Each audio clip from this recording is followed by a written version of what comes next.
Hello, everyone. This is the Insert Title Show, and I'm your host, Wolf Strife. On this episode, I'm going to be listing my top 10 favorite video games of 2016. This was a pretty good gaming year. I only beat 16 games in 2016, go figure, which is okay, but I usually beat more. But it was a pretty good gaming year. I did some pretty good games. It's just that I didn't really do any games that were great.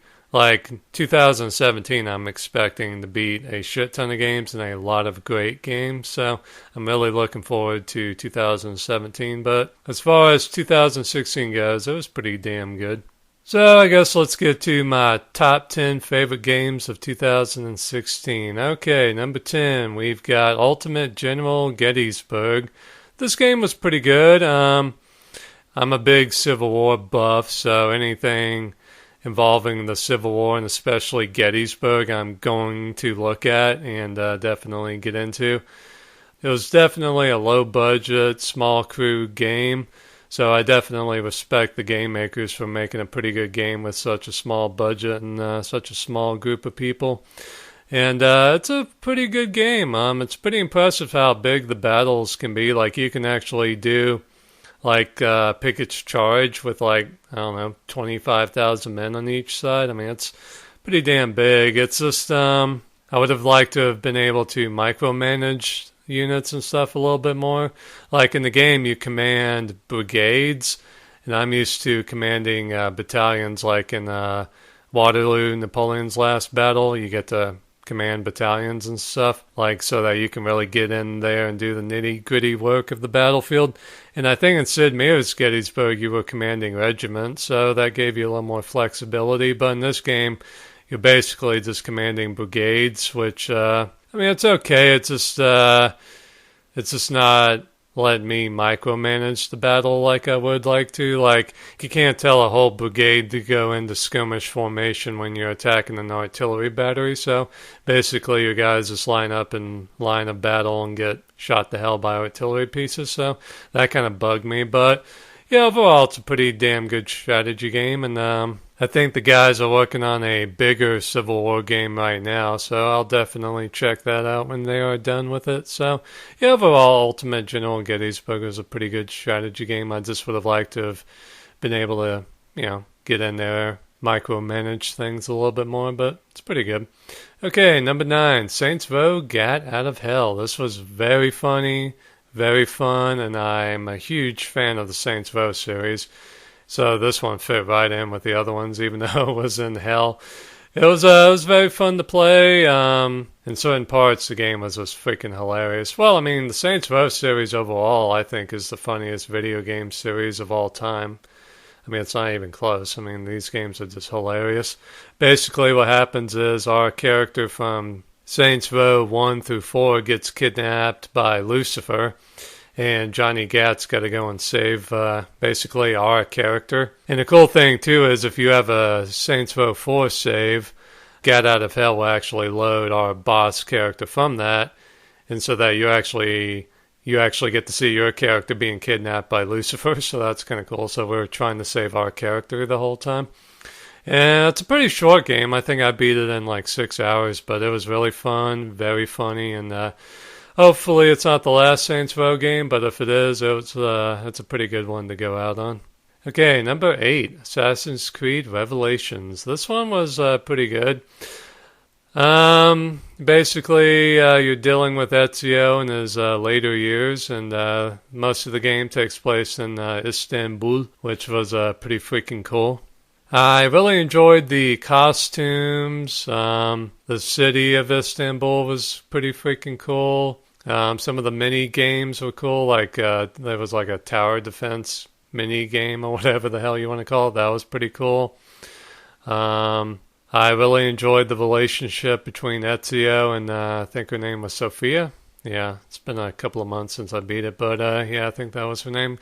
Yeah, I really enjoyed the parts with Ezio and Sophia. They were really nice scenes. And the second to the last level was really, really good. The part where Sophia is having a drive a cart and you're like on the back, strapped to it with your parachute and stuff. That was a really, really fun part.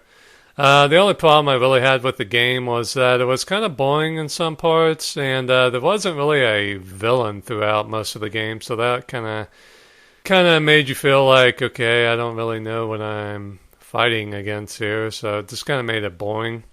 And if you look at a lot of the other Assassin's Creed games, they have some pretty good villains, like Assassin's Creed 2 had Rodrigo Borgia, Assassin's Creed Brotherhood had Cesare Borgia. Yeah, this one just, I don't know, it's just, I think if we had a pretty cool villain throughout the game, that would have been kind of nice instead of it just being like, yeah, let's find out what's happening kind of thing. But overall, Assassin's Creed Revelations was pretty good. Okay, number 7, Medieval 2, Total War. This game was pretty fucking awesome. I really enjoyed the battles, and the map was really cool where you could go and fight and stuff. Like, hell, we could actually invade the new world. Like, if you want to go up against the Aztecs and stuff, you can do it. As basically any nation you want. You want to be the English, the French, the Byzantines, the Turks, the Saracens, the Germans, the Spanish. I mean, it was really, really cool. I still prefer the first medieval Total War game, just because I think it was a lot more fun and stuff, but this one was pretty cool. It took forever to beat. I think, according to Steam, it took me like 60 hours to beat this game, so yeah, that kind of kills the replay value, but it was a pretty cool game. I guess the reason why it takes so long to beat is because how the economy works, it just takes so long to make money and build an army and stuff. It just, it takes forever to do that. But, it's a pretty damn good game. Okay, number 6, Assassin's Creed Brotherhood. Yeah, I really enjoyed this one. The story was pretty cool. Ezio running around Rome was pretty cool. The main villain was pretty cool. Cesare Borgia. Yeah, he was a pretty good bad guy. Even though his death at the end of the game was very anticlimactic, but other than that, it was pretty cool. Even the Desmond parts weren't annoying like they are most of the time in the other ones, but just overall, it was a good game. I really liked the missions, especially the Leonardo da Vinci weapon missions. That was pretty cool. And the soundtrack was kind of weird and dark, almost like gothic horror. Yeah, but I think I just listened to Bellacore the whole time, so that kind of set the mood a little bit better, I think, than the game's original soundtrack. But overall, Assassin's Creed Brotherhood was really good. Surprisingly, I was kind of surprised how much I enjoyed the game. Alright, number 5, Battlefield 1. This game was pretty damn good. The campaign I liked a lot.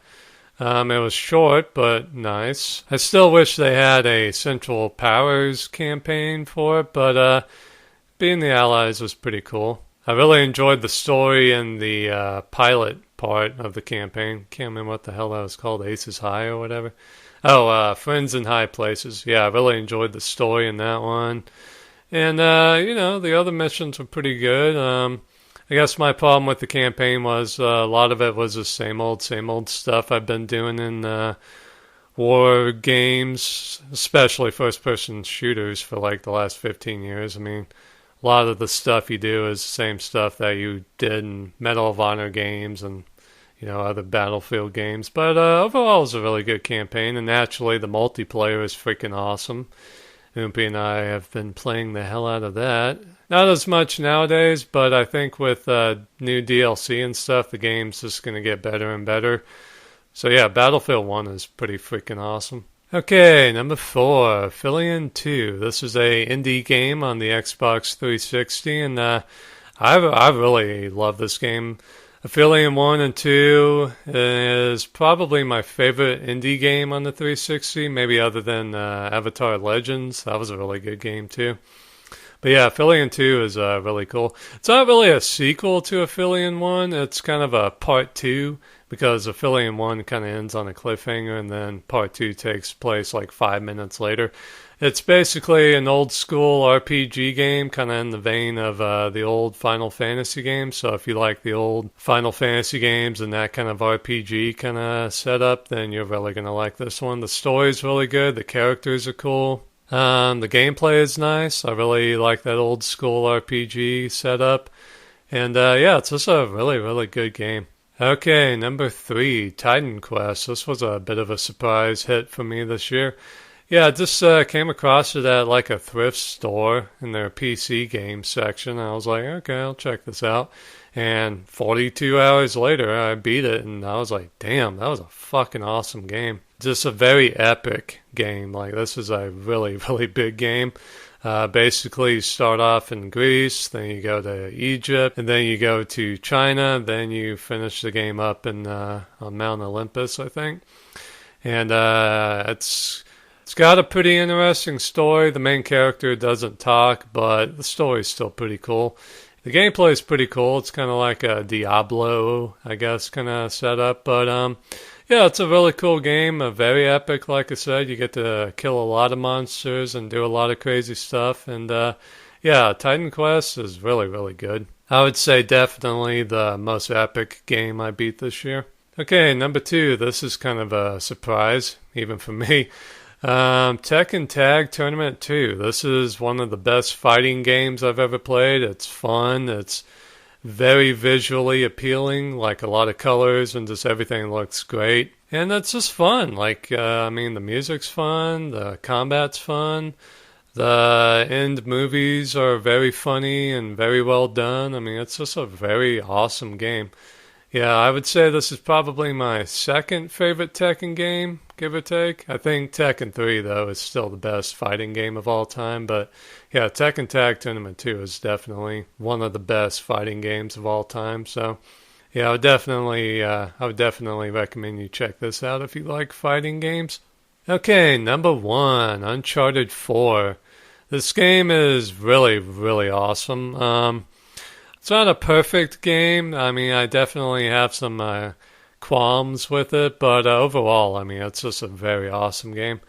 What the game does well is the cutscenes, the script, the voice acting. I mean, it probably does those better than any other game in history, other than maybe some of the Metal Gear games. I mean, the cutscenes are just fantastic. Some of my problems with the game, though, have to deal with the gameplay. Like, a lot of the platforming, like climbing walls and stuff, that shit gets so boring so fast. Oh, you have to remember, I've beaten, like, I don't know, 5 Tomb Raider games, and I've beaten all the other Uncharted games, so climbing walls is pretty goddamn boring by this point.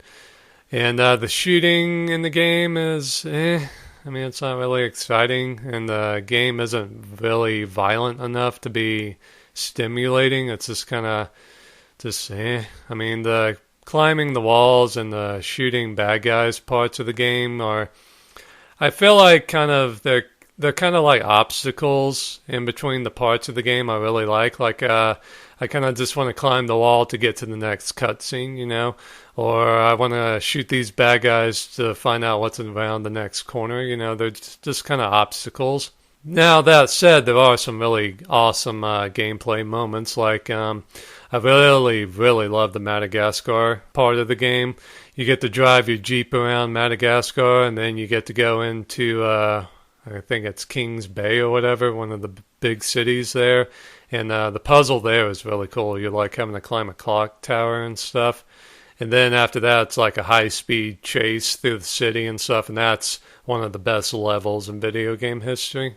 Absolutely. That is just awesome, awesome part. So yeah, the story is awesome. The script is awesome. The characters, as always. I mean, Naughty Dog really, really does a great job with their scripts and their cutscenes and stuff. It's just the gameplay is, just kind of old-fashioned and not really stimulating or really enjoyable at all.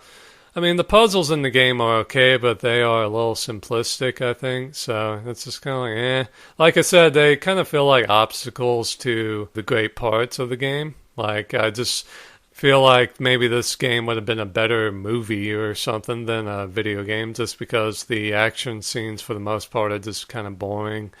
And climbing the freaking walls and stuff is just... But yeah, overall, though, still, I mean, this is a really, really good game. So yeah, I'm definitely glad I beat it, and Supposedly it's going to be the last Uncharted game, and if it is, it's definitely one of the best.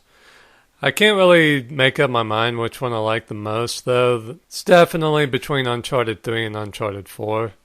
But yeah, anyway, this was a really good game, and this was a pretty damn good gaming year overall.